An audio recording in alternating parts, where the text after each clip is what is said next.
Welcome back to ABC News Live. First, we have breaking news. A New York appeals court has thrown out a $500 million fine in a civil fraud case against President Trump, his family, and his company.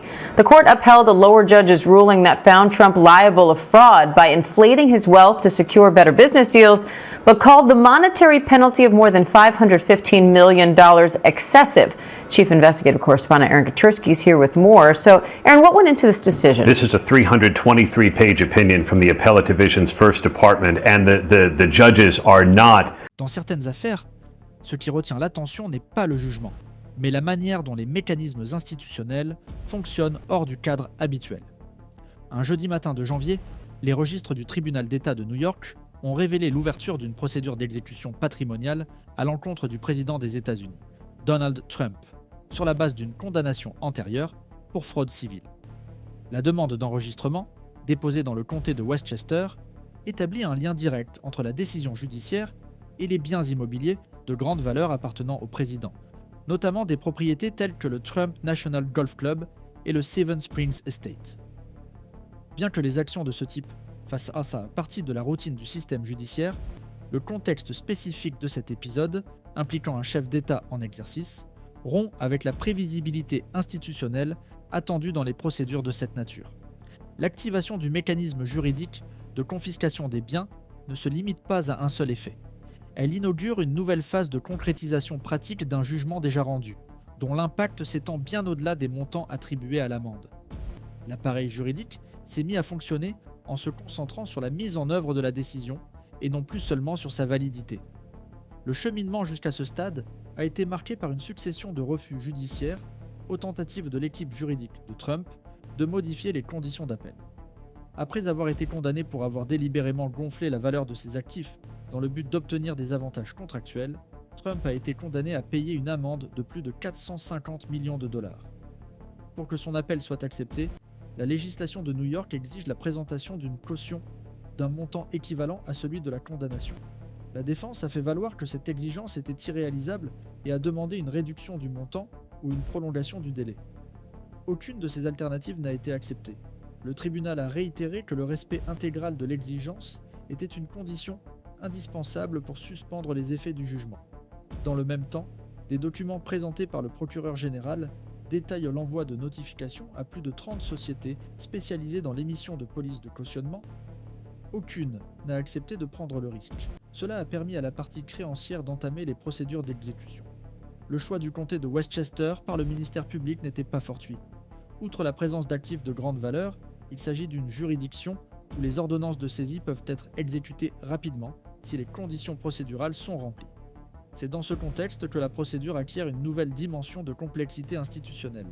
La question centrale n'est plus seulement la validité de la condamnation, mais inclut désormais la capacité d'un président en exercice à remplir les obligations minimales requises pour accéder aux instruments normaux de défense judiciaire.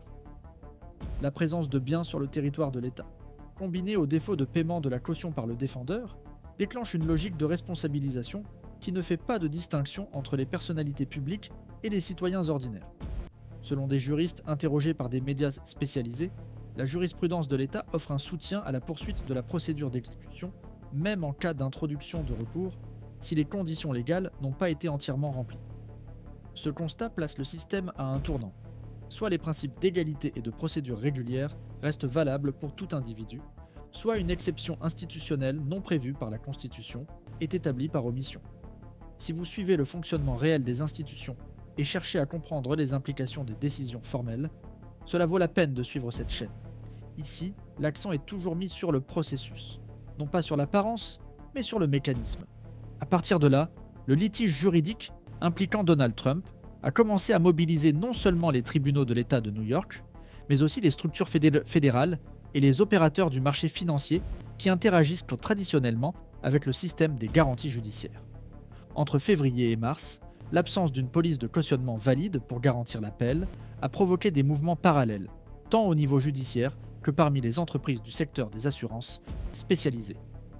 Au total, plus de 30 compagnies ont été contactées par l'équipe de défense de Trump, selon les documents judiciaires joints au dossier. Toutes ont refusé d'émettre la police dans les conditions requises. Selon les documents, ce refus unanime n'était pas dû à un manque d'intérêt commercial, mais à une évaluation systématique des risques pour la réputation et le patrimoine. Cette réaction uniforme a suscité des inquiétudes quant à la capacité réelle de liquidité et de solvabilité du défendeur face à des obligations judiciaires de grande ampleur. Le cœur du problème réside dans l'exigence légale connue sous le nom d'appeal bond, une pratique bien établie dans le système juridique de New York. Cette règle exige que le condamné, lorsqu'il fait appel, offre des garanties réelles couvrant la totalité du montant de la condamnation, afin que l'appel suspende les effets immédiats de la décision. Cette exigence vise à préserver l'intégrité de la procédure d'appel et à empêcher les défendeurs de faire appel indéfiniment sans risque matériel, se protégeant ainsi pendant de longues périodes tout en transférant ou en dissimulant des actifs. Dans le cas présent, le tribunal d'État a réaffirmé que le montant fixé pour la caution devait être équivalent au montant de la condamnation, rejetant les tentatives de la défense de fractionner, réduire ou remplacer la garantie par des actifs peu liquides.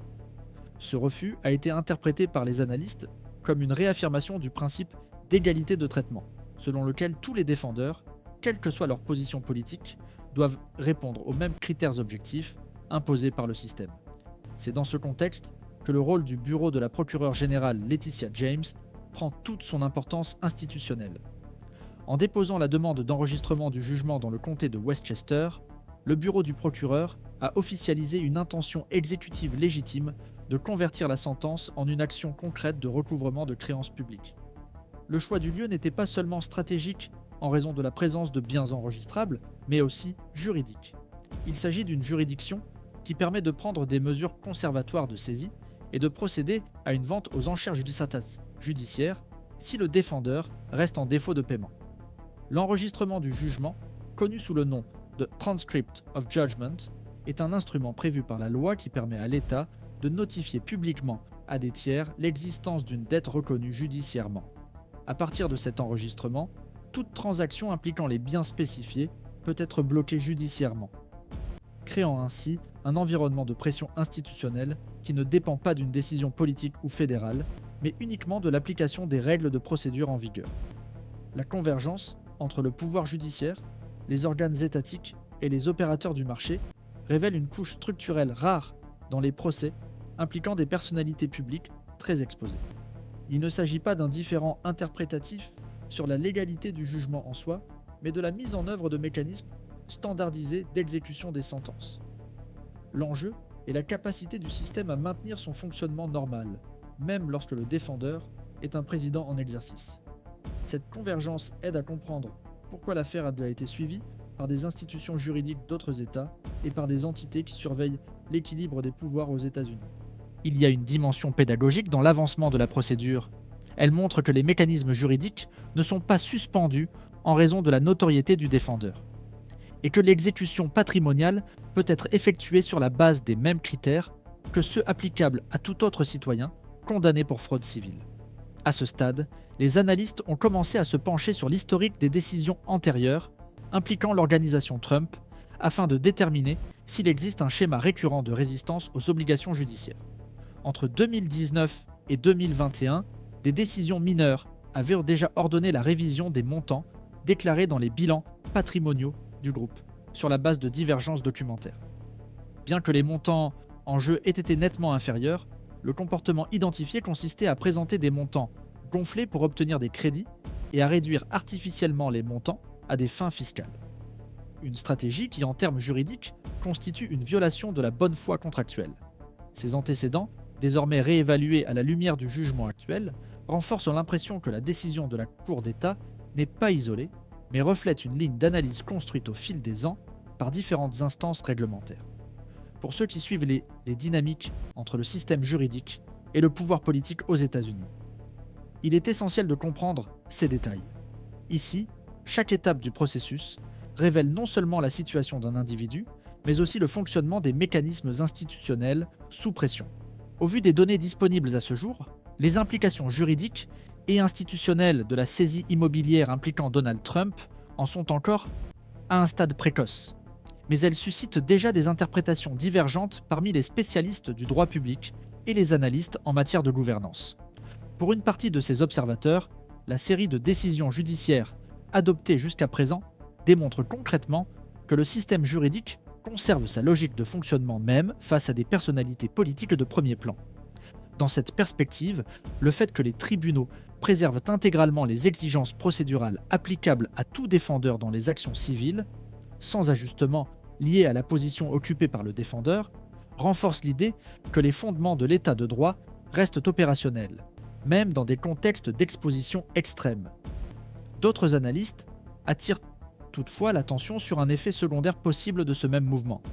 Le risque que l'exécution en cours, bien que juridiquement cohérente, soit perçue comme motivée par des considérations politiques par des segments importants de la société, en particulier parmi les groupes qui manifestent déjà leur méfiance à l'égard des institutions judiciaires. Cette divergence d'interprétation s'intensifie lorsque l'on observe l'impact de la procédure sur la figure d'un président en exercice. Pour certains juristes, le simple fait qu'un chef de l'exécutif soit obligé de justifier judiciairement l'impossibilité de satisfaire à une exigence financière et, dans ce contexte, de recevoir le même traitement que n'importe quel citoyen ordinaire, représente un tournant important dans la pratique administrative des États-Unis. Pour d'autres analystes, en particulier ceux qui sont attentifs aux tensions entre les pouvoirs, cet épisode met en évidence une zone d'incertitude institutionnelle, la coexistence entre l'exercice de la plus haute fonction de la structure fédérale et la soumission concrète à des mesures patrimoniales imposées par les autorités étatiques, ce qui peut générer des frictions indirectes entre les différents niveaux de gouvernement. Bien que la Constitution garantisse l'autonomie entre les sphères, elle n'établit pas de mécanisme spécifique pour résoudre les litiges patrimoniaux impliquant directement un président dans l'exercice de son mandat. Selon certaines interprétations, cette absence de réglementation pourrait être mise à l'épreuve si les autorités étatiques prenaient des mesures plus incisives, telles que des restrictions sévères ou la cession d'actifs d'une grande importance symbolique ou économique. Le débat s'articule donc autour de deux dimensions qui se chevauchent. D'une part, il y a la légalité objective de la procédure, fondée sur des règles claires qui régissent les recours et les mécanismes d'exécution judiciaire. D'autre part, il y a la dimension de la légitimité perçue, façonnée par l'histoire politique du défendeur, la succession des événements et le climat de polarisation qui caractérise le contexte actuel. À ce jour, il n'y a pas de convergence sur la question de savoir laquelle de ces dimensions aura le plus de poids à moyen terme. Ce que l'on observe déjà, c'est que la tension générée par cet épisode dépasse le cas individuel et s'inscrit dans un cadre institutionnel plus large. La possibilité que les biens associés à l'image publique d'un président soient soumis à des contraintes judiciaires mobilise l'attention à plusieurs niveaux, impliquant non seulement des juristes, mais aussi des acteurs du marché, des analystes internationaux et des membres du système politique lui-même. Certaines lectures supplémentaires indiquent que le processus en cours pourrait signaler un tournant dans la relation entre le discours politique et la transparence patrimoniale. Tout au long de sa carrière publique, Trump s'est construit une identité politique fortement associée au symbole de la réussite entrepreneuriale.